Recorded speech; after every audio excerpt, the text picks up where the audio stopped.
This is the Blood Red podcast from the Liverpool Echo, giving you the inside track on all the big talking points from Anfield. Welcome everyone to the Liverpool.com podcast. I'm your host David Comerford and I'm joined as ever by Matt Addison, the Liverpool.com editor. And we spent the past few weeks looking at Liverpool's midfielders. Obviously that's the main focus for the club this summer, but now we're going to move on to some of the more intriguing questions around Liverpool's defensive ranks this year as well, because there could definitely be some activity there in the transfer market too.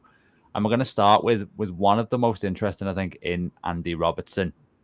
And as we've done throughout our deep dives, Matt, I want to start by looking at this season for Robertson and how we can sort of reflect on it for him. I mean, what did you make of how he performed? Because for me, Robertson is, and I can't really put my finger on why, one of the most difficult players to assess within the Liverpool squad. It feels really for a few years now that he's simply just been decent, almost relative to the heights he can hit. I mean, if we look at sort of the headline numbers, which as ever a Liverpool fullback are assists, he managed to get 11 last season, which put him second to Mo Salah in the Liverpool ranks, and is broadly in line really with what he got in the Champions League season of 18-19 when he got 13, and then a year later when Liverpool won the title, he got 12. So his numbers, certainly in attacking sense, are very good, but how did you sort of evaluate it as a whole?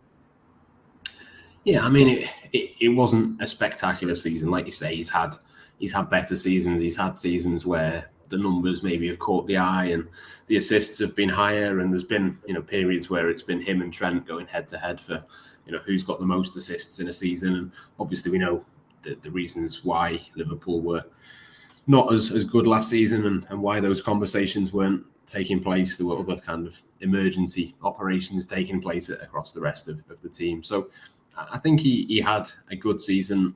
I think you almost don't want to damn him with faint praise, but I just think I don't know quite how Liverpool would improve upon him. Even if you decided that he wasn't at his best, maybe he started to decline, maybe he needs a bit more competition or whatever it might be, or even as we'll come to, there has been talk that maybe Liverpool could look to maybe move him out and bring in a slightly different defender to play on that side because of the new system.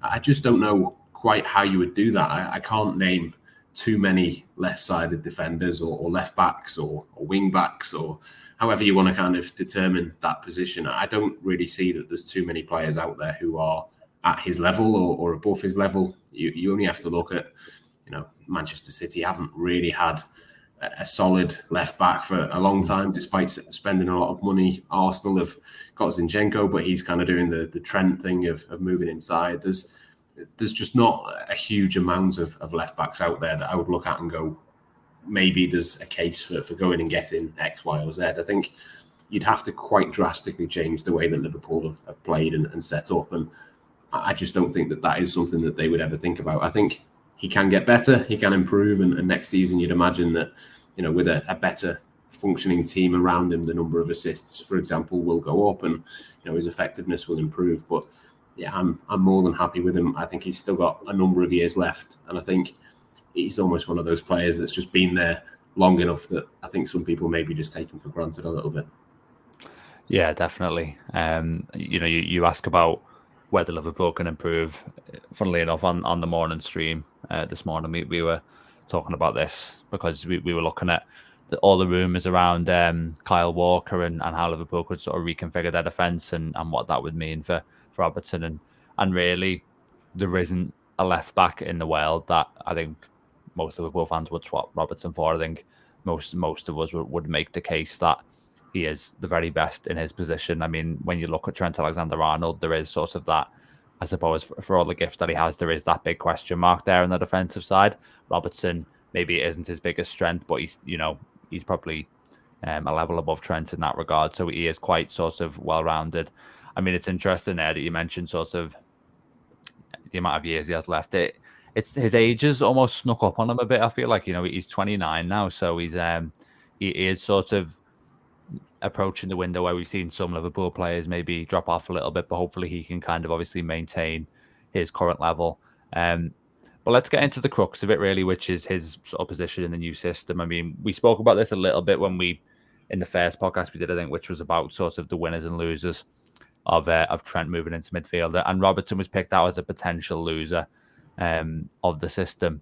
So I want to just read some stats to you, Matt, because some of them are sort of contrary, I suppose, to expectations, to the narrative. So if you look at where Robertson is basically getting on the ball, he's touching the ball more in the defensive third. Sorry, he's touching the ball less in the defensive third, actually, since the system change. 24.3 touches per 90 beforehand, 23.6 after. And he's actually touching it more in the attacking third as well, 25.1 before compared to 26 after. Naturally, you would think that if he's playing as sort of a left-sided centre-back in some sort of situations, that he'd be sort of occupying more of the sort of defensive areas, not the offensive ones. But then the one that really sort of stands out to me is the crosses. And obviously that's what we associate most with Robertson, those sort of open play crosses are his sort of specialty, you would say. So before Liverpool changed system, he completed 29 crosses into the opposition box. And I think he appeared in all but one game in the sort of 10 matches where Liverpool used the system. He only actually completed 2. And that's obviously sort of a concern in terms of, is he going to be underutilized, I suppose. So I suppose the question is, what do you think of Robertson's fit in this system? And do you think the issues in terms of this idea that he's not going to be able to cope in a role where he gets to, well, in theory, go forward less, to start to say difference, and maybe does have to defend a little bit more, has the sort of Robertson crisis, if you like, been a little bit overblown? Yes, definitely in terms of that question. I think part of the numbers possibly might be explained by the fact that Liverpool as a team were much better with the new system. Yeah. So they probably got the ball more, they're probably in more control. There's certain opportunities maybe to get forward that weren't there earlier in the season when they weren't in so much of a dominant kind of state. But I don't necessarily think that this system will completely disappear next season, but I don't think it will necessarily be exactly how it was. I think there's definitely a strong case for Trent taking up more central positions. The way that I would do that is to keep him in this kind of hybrid role. I'm not necessarily a fan of him becoming a midfielder. We've seen it obviously for England against very poor opposition. I'm not convinced that that's the method for a number of reasons, really. One of the biggest ones for me is that if you put him into midfield, it's one less person for him to pass to in front of him. You know, he needs that space and that time. And I think that's the sort of way that you get the best out of him. So I don't think that necessarily will change, but we don't know quite the makeup of the midfield. We don't know quite where Alexis McAllister is going to fit in. And you know, it might just be me being a little bit sort of in a dream scenario type thing, or maybe just kind of very, very blue sky thinking in terms of the way that Liverpool set up. But I like the idea of as many players can get forward and be on the attack as possible. Now, maybe it's not possible that you can just leave Van Dijk, Konate and Fabinho back in a kind of 3 and push the fullbacks on, do all of the things with Trent and also have a bit of Robertson doing what he did at his best. Maybe that's not possible. Maybe it is if Van Dijk and Fabinho are at the peak, and you know, you can kind of trust those on the counter-attack to do the job of more than one player. But I think this new system doesn't have to be the end of Robertson doing that kind of role, is basically what I'm trying to say. I think you can take elements of that, you can take elements of the other bits that he used to do.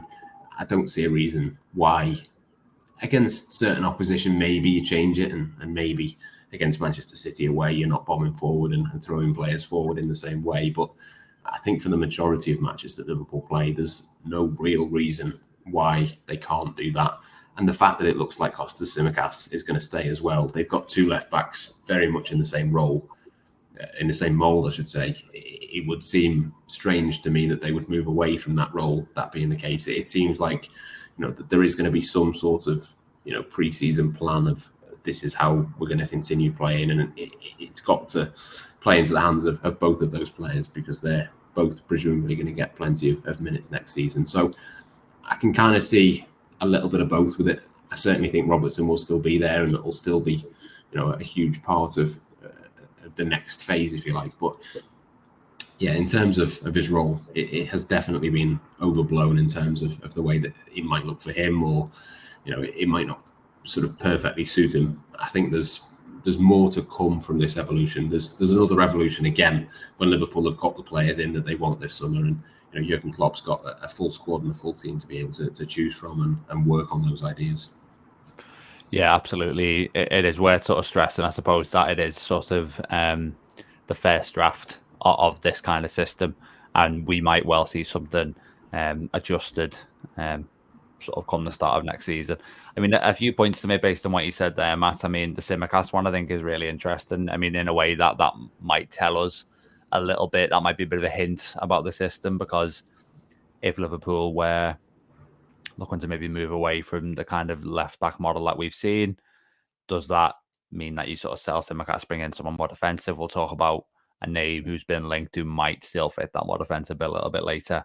In terms of the positions Robertson gets to occupy at the moment, I do wonder if he's going to sort of have to be more of like a deep lying playmaker in a way, whether he's, I mean, we're looking at sort of touches in the attack and third there, but is he still going to have, maybe if the system does stay the same, would he still have that license to really kind of drive right to the byline, for example, or is that leaving Liverpool, a little bit too exposed? How do you sort of have the cover behind it? I think he might have to try and impact the game from different areas. And, as a 29-year-old player, sometimes you wonder whether you can sort of fundamentally make any changes to someone's game. And just thinking about, the narrative itself, I mean, if we look at the games individually, the only one you could sort of look at and people might point to and say, hang on, is Robertson going to be able to sort of play in this role where he's a left-sided centre-back in some phases, is that game against Spurs. I think he made a couple of mistakes in that one. I don't know if one of them led to a goal. There was certainly one that led to a big chance for Spurs. And that one was either sort of instructive from that point of view, or it might have just been kind of a bad game in its own right. We've seen players have them. I think broadly speaking, in the rest of them, he hasn't necessarily been as prominent. I mean, you can look at the crosses stat for that, but has still not looked like a major weak link defensively. It hasn't looked too out of place, I suppose. So I think there is certainly an argument that it is a little bit overblown, like you say, Matt. I mean, I just want to touch on your sort of proposed solution again, because it was something I wanted to revisit later, but we may as well discuss it now, seeing as you've mentioned it there.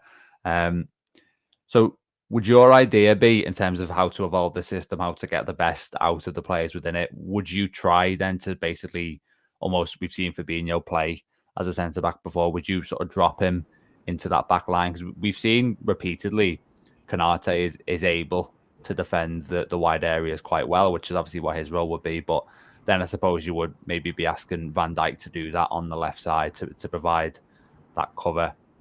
Although as well, obviously, the midfielders can contribute to that too. So it is obviously sort of quite difficult to predict. But what's your kind of proposal to get the best out of the key players? I guess in terms of the key players, it's not massively dissimilar to what we kind of typically think of with a 4-3-3, Trent and Robertson being the fullbacks, providing the width. I don't see a massive need to change Robertson's position. I think for certain games, I don't see a massive need for Trent. I think there will be, certain teams that have had all summer to look at what Liverpool did at the back end of last season. We'll look at that and think, if we can put two players on Trent in the middle, suddenly, you might say to your winger, just go and sit in the space that he's left. There might be certain bits where Liverpool have to pick and choose the moments for doing that sort of thing. But I think the way that I would set up would be to have Trent basically as a fullback who moves inside. But then obviously the midfield is going to be significantly changed.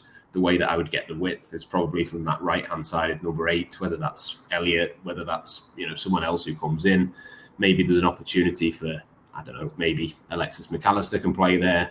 Maybe there's someone else that comes in. I think that's where your sort of wide player comes. Obviously, that relationship would be interesting to see how that develops with Mohamed Salah. But that's kind of the crux of the changes, really. You're compensating for Trent coming inside by the midfielder coming outside. In terms of the rest of it, I don't think it necessarily has to change that much. I think one of the big things in terms of the benefits of the change of system and Trent being central was that Fabinho was much improved, and that is still a bit of an issue in the back of my mind. I think that the one thing that I would say would stop me from setting up with Trent further forward and Robertson still given the license is, what happens if Fabinho is miles off again at the start of next season? Suddenly you're asking him to do a lot when he can't necessarily do that. What if, for example, Van Dijk doesn't get back to those levels again? I think, again, the conversation around him has been a little bit overblown. I think with both of those players, they'll benefit from the summer. I know Van Dijk obviously has been away with Holland for international duty, but he's going to have a few weeks off. He's going to be able to prepare himself properly for this season. I think those two are the key, really. The rest of it is kind of changes that you can make in an ideal world. They will make changes in midfield. Quite how we set up in that position, it kind of remains to be seen. But the key thing for me is that if you've got Van Dijk as your left-sided centre-back and Fabinho in front of him, Andy Robertson, then his role is a little bit less defensively. You've got that kind of extra cover. You've got the protection there. Obviously, Konate is absolutely rapid as well, who can sort of get back and help in terms of covering that. You'd like to think with Trent and McAllister in midfield, they can kind of keep the ball and be a little bit more dominant and not have to have a bit more of that end-to-end stuff as well. So it kind of just, it makes sense to me that Robertson, his best sort of attributes and the way that we want him to be playing again, it doesn't make sense to kind of limit that role. It makes sense to put the rest of the team in a position where you can make the most of that strength again. So I think that's kind of how I would set up. It's kind of a halfway between what they were doing last season and what they did in previous seasons. But I do think there is a way to get that to balance out properly and still get the best of both worlds. Yeah, I think in terms of what my sort of ideal system would have been, I was sort of thinking, is there a scenario where you bring in someone like a Benjamin Pavard, a Jurrien Timber, play them at sort of right back, and then Alexander-Arnold basically does move into midfield permanently, and then you've essentially got that sort of back forward of, let's say, Pavard, Konate, Van Dijk, Robertson, and then when Liverpool have the ball, Robertson then pushes up, and then, they sort of tuck into a back three, the other three defenders. And I thought that might work quite well. But the point you make there in terms of Trent needing that number 8 ahead of him rather than being the number 8 himself, I think it was Sam Maguire on Twitter made this point as well. One thing that I didn't really account for is, does sort of Trent need that, like you say, that kind of wide runner? Is that what he needs to sort of facilitate him in a way? And that, I suppose, does raise question marks over how viable that system is. Obviously, there's a scenario maybe where Trent sits in a 2 alongside Fabinho, and then you've got McAllister playing as a number 10, for example, which he can do, and other midfielders at Liverpool can do as well. But again, maybe to give Trent the space he needs, you need that sort of wide runner, which you wouldn't necessarily have, especially if you're asking that fullback to stay back and provide the cover. So it is a really sort of interesting tactical puzzle, I suppose, and it's one that Klopp's obviously going to have to come up with a solution for. But if the solution is simply to redeploy what we did last season, the same template, just with better players, essentially with players who come in the transfer market and sort of a pre-season behind them, and if Klopp says, hang on, we don't need to make any actual fundamental changes we just need to, the ceiling's going to be so much higher when we've honed it a little bit more on the training ground and when we've got these new players in. If that does happen, then, I mean, there is sort of a world where you can see Robertson being a little bit under threat from that. I mean, Liverpool have been quite strongly linked with Mickey van der Ven from Wolfsburg, who is a left-sided centre-back. He's someone who can play left-back, and every time I think about that deal, I just do wonder if he would come in as sort of an option as a defensive-minded left-back against maybe certain teams. But if that was to happen, I mean, do you think there's any realistic scenario, Matt, essentially where Andy Robertson is left out of, a decent chunk of Liverpool's matches next season? Or do you think that Klopp is 100% going to keep him as that player who's in there sort of, 80% of the time as he would be now? I think for next season, I think the position is his, really. I mean, Van der Ven is the obvious example, really.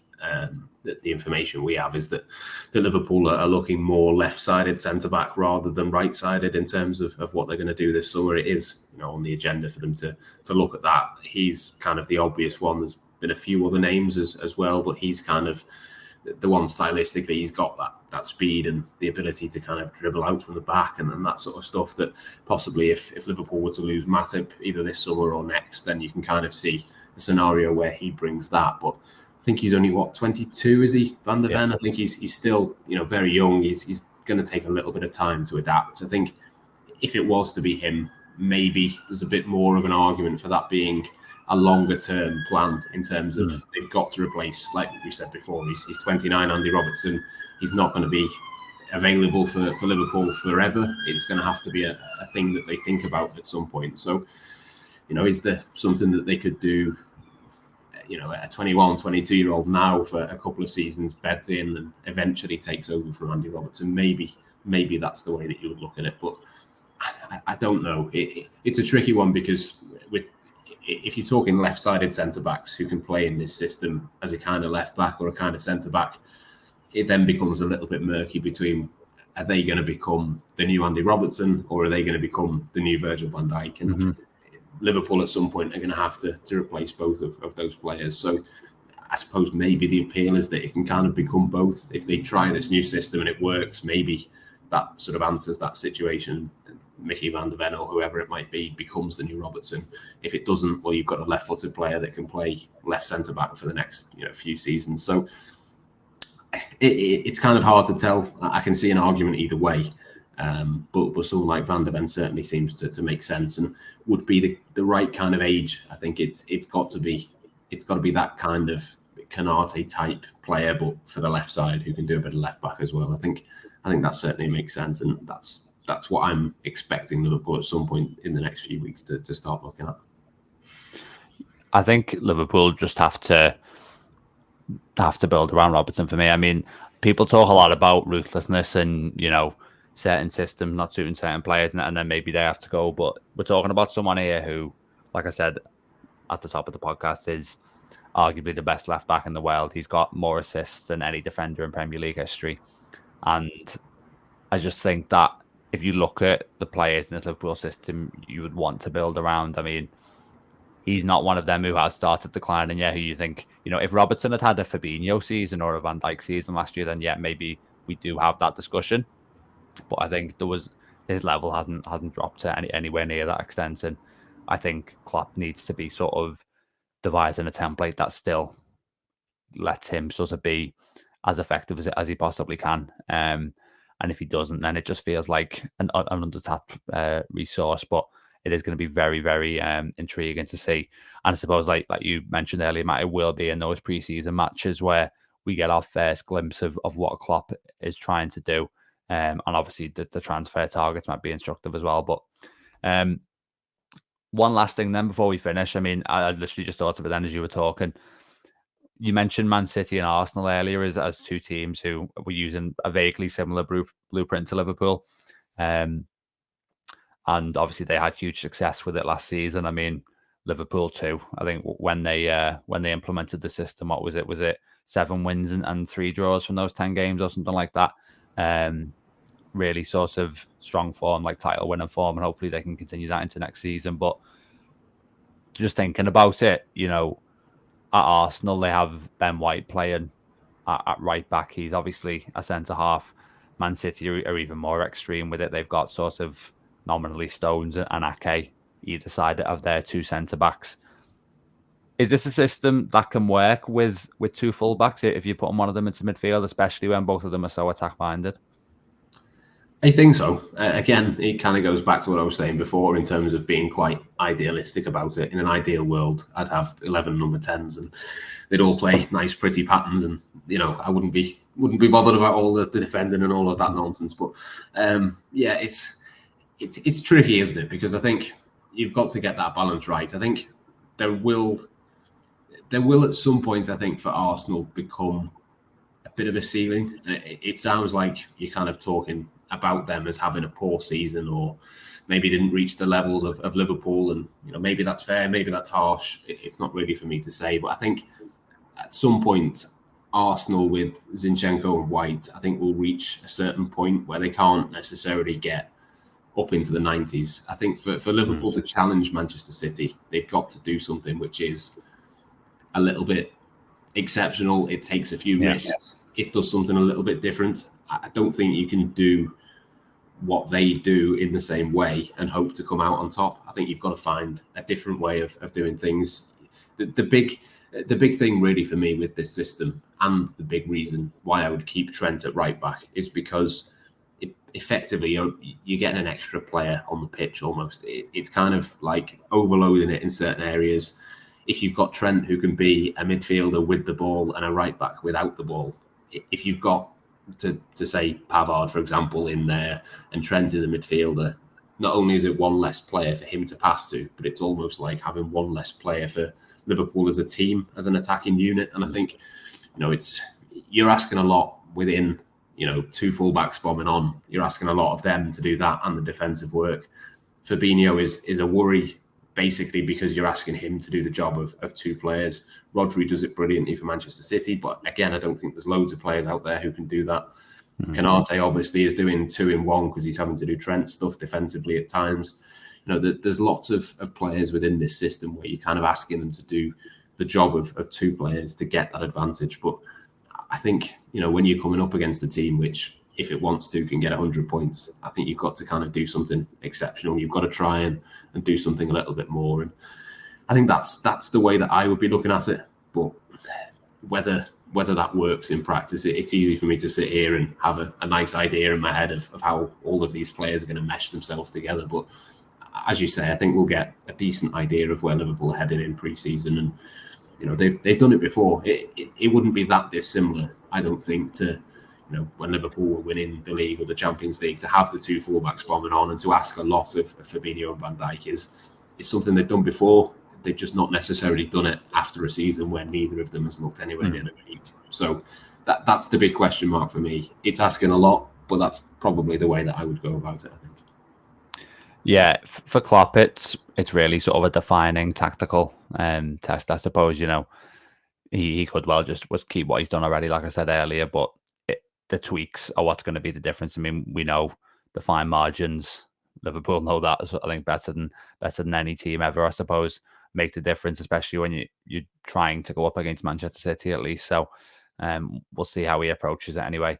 But yeah, that will about wrap us up for this episode. We'll be back next week to look at another one of Liverpool's defensive issues, because as we've sort of established, I suppose, in this podcast, there are sort of a lot of there's a lot more uncertainty there than you probably would have thought when you're looking at that department about 12 months ago. So yeah, much to get our teeth into on that one. But thanks very much, Matt. Thanks very much, everyone, for listening. And yeah, we will see you next week. So goodbye.